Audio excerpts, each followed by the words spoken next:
Hello guys, welcome to another edition of Ray Sports News and Debates. Okay, in today's video, we're gonna be going over games 1 and 2 of the NBA Finals. My personal thoughts on it: Jokic, Murray, Butler, Bam, how both teams played each other, kind of the game one compared to game two, adjustments that were made in game two. But let's get it, guys. So game one. Games 1 and 2 were in Denver. Game one was kind of what I was expecting to happen. Miami really didn't know how to play Jokic, and it showed. They were like, okay, well, we're gonna make Jokic a passer, and that's one of the worst things you can do, because Jokic makes everybody around him better.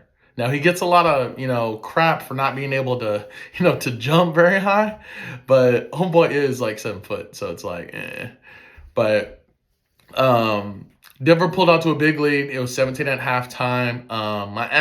Miami finally got it going a little bit in the second half. Fourth quarter, they won a great run to even make this a game, and then Denver just put the stepped on the necks and kind of just hey, we're taking game one. So they won by 11.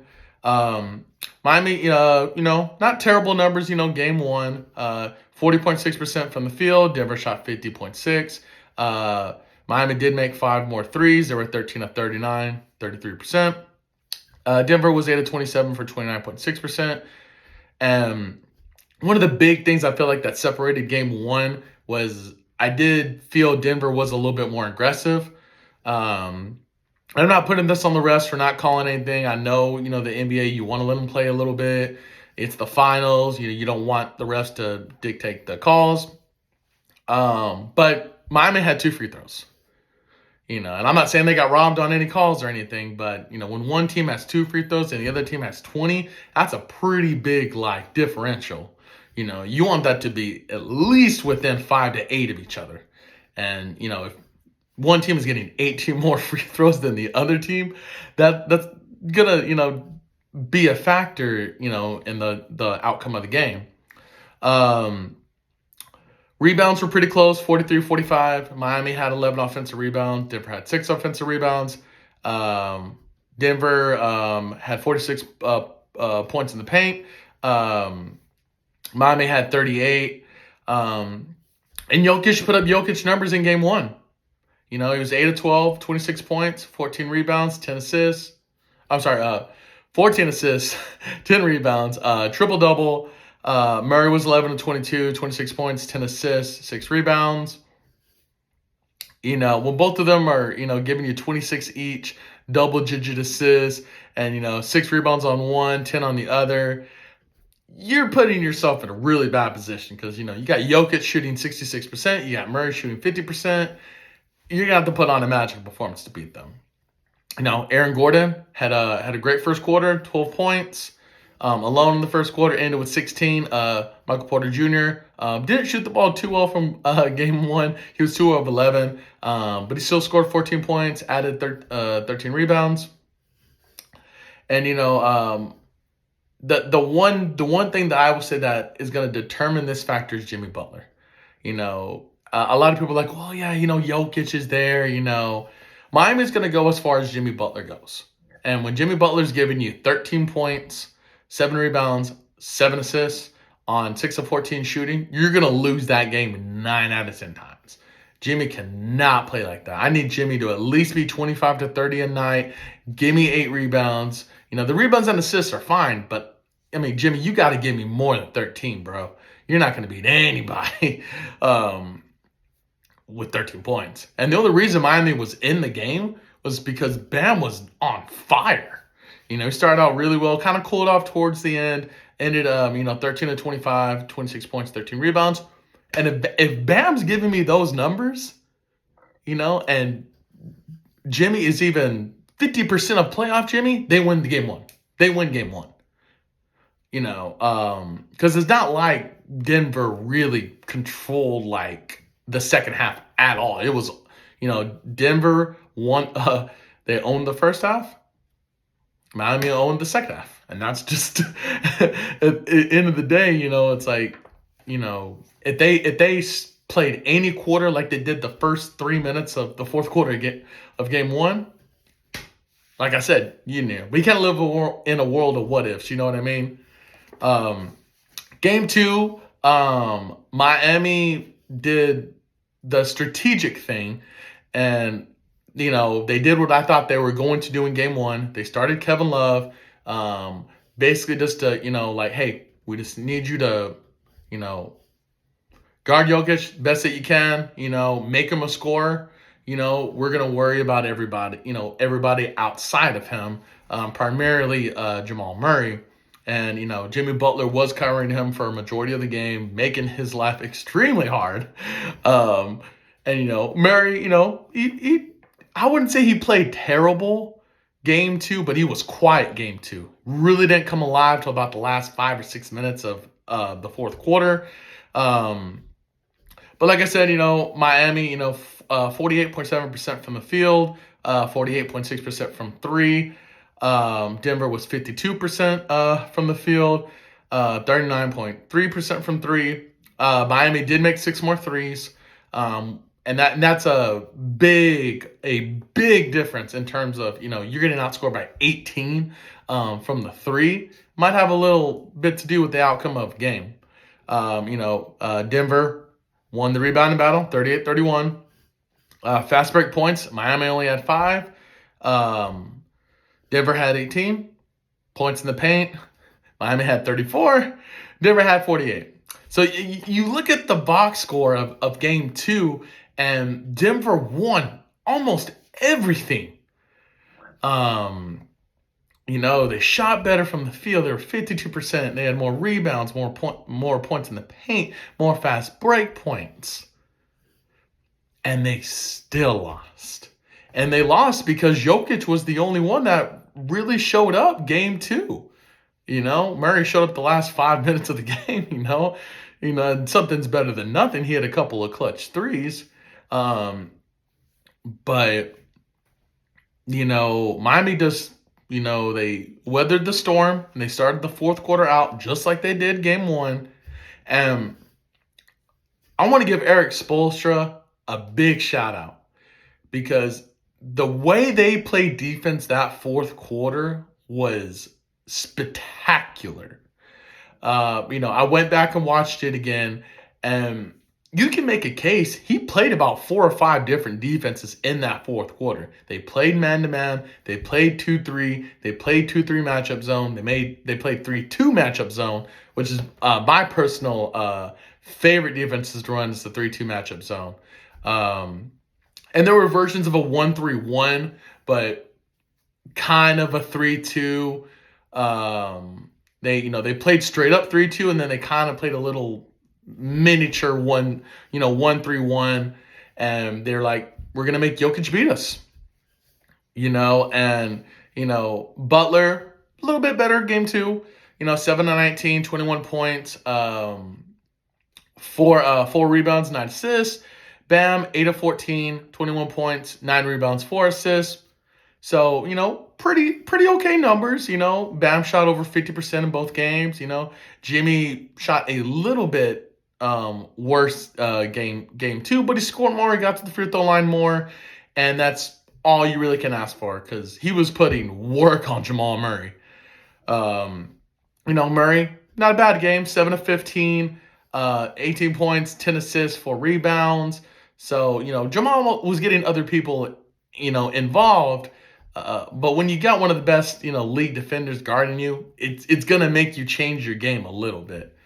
And, what a lot of people fail to understand about Jokic is Jokic really doesn't want to shoot the ball that much.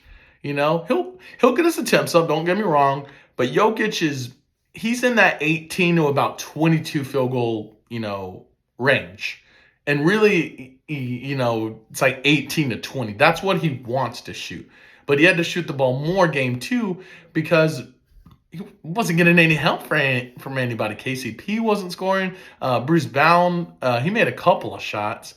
But, Michael Porter Jr. is much better than 5 points.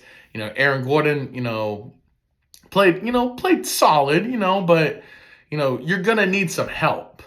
You can't just,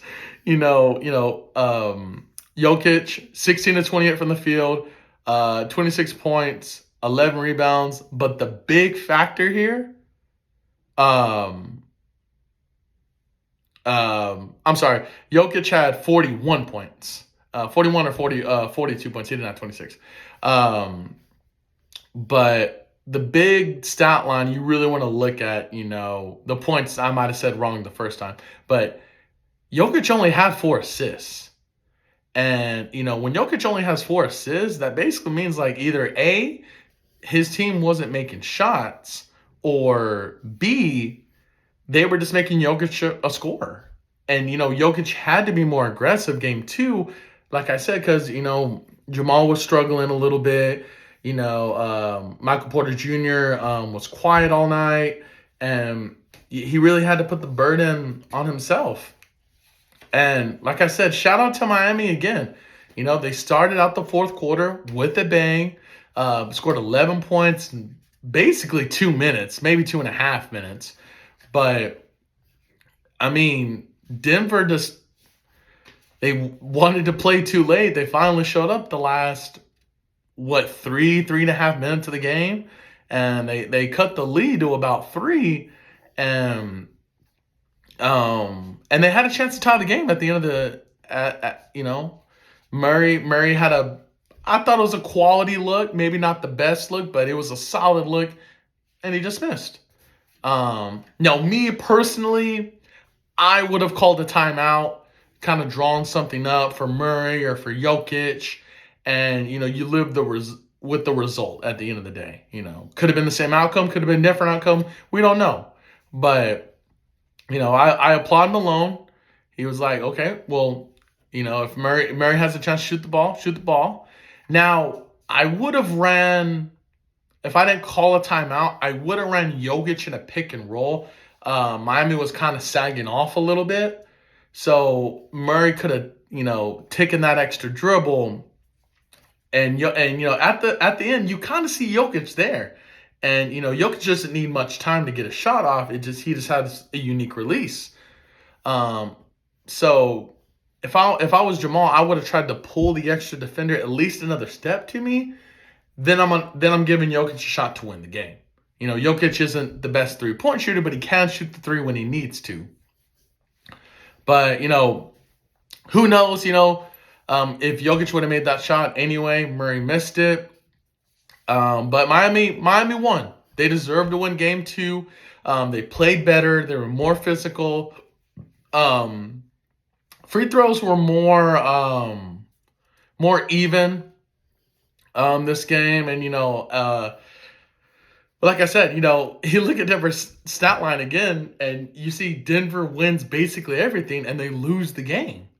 And that's because Jokic can't do it by himself. Jokic is a phenomenal talent. Probably one of the best, 7-footers to ever play this game. And, a lot of people were giving him crap because he was like, oh, well, he's a 2-time MVP, but he's never been to the finals. And before Giannis won it, he was a 2-time MVP that, didn't get, that couldn't get his team in the finals. And he finally did, and he won a championship. And the reason, not to go off topic here, the one reason I would have given MVP to Jokic is because Embiid's a great regular season player, but he can't elevate his team past the second round. He's literally lost in the second round 5 out of 6 seasons, and the one season that wasn't the second round, he got swept in the first round. But I think Miami's going to go with the same game plan. I feel like they're going to play a little bit more zone, and they're going to make Jokic a score again. And if I'm Denver, I have to get Jamal Murray going, and I have to get Michael Porter Jr. Invested and moving. Jokic is going to get his points. I know Jokic is going to get his points, but really, I need to get Murray going. I need to get Michael Porter Jr. going. Because if neither one of them are helping me out, I have no shot. As great as Jokic is probably going to play. But, if I'm going to give you my prediction, I I think Miami is going to take game 2 as well. I do feel Jimmy's going to play a little bit better at home.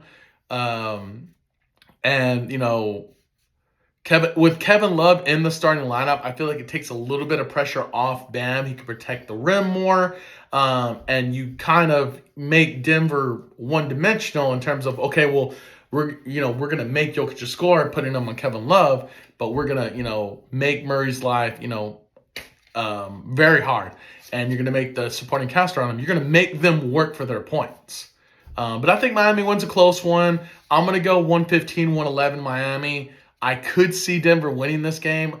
I just have a little bit more faith in Miami to continue to adapt. In terms of coaching, I definitely give that edge to Erik Spoelstra. He's won multiple rings before. He knows you can't play the same game plan 2 games in a row. They're going to figure it out, and they're going to come out with plays to counteract you. But that's it for today's video, guys. Feel free to hit that like button, hit that subscribe button. At the time of recording, we are just 87 subscribers away from 200. So again, thank you guys so much for the love, for the support, for the shares. But yeah, guys, tag your friends, tag your coworkers, tag your bowling teammates, tag your softball teammates. In the comments below. See if we can get to that 200 sooner rather than later. And until next time, you guys have a good one.